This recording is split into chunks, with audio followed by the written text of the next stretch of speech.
Parliament లో ఎందుకుండాలి గులాబీ జెండా, ఎందుకుండాలి కొట్లాటోడంటే గల్లవట్టి అడుగుతూనే పనులైతాయి, అడుగందే అమ్మ కూడా బువ్వ పెట్టది అంటారు.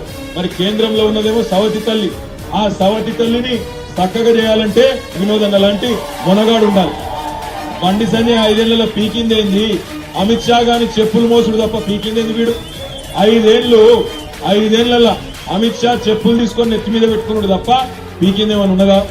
గుడ్డ పైస పని చేయలే, ఒక్క ఊళ్ళో ముఖం చూపెట్టలే, ఒక మండలానికి రాలే.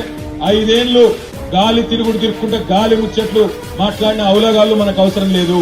మన కోసం, మన హుజురాబాద్ కోసం, మన కరీంనగర్ రైతన్న కోసం, మన కమలాపూర్ నేతన్న కోసం, మన హుజురాబాద్ వ్యాపారస్తుల కోసం మాట్లాడే ఒక మునగాడు ఎంపీ కావాలి. ఆయన మన వినోద్ కుమార్ గారు. రేపటి రోజున మీరు అవకాశం ఇస్తే పార్లమెంట్ లో కరీంనగర్ తరపున గట్టి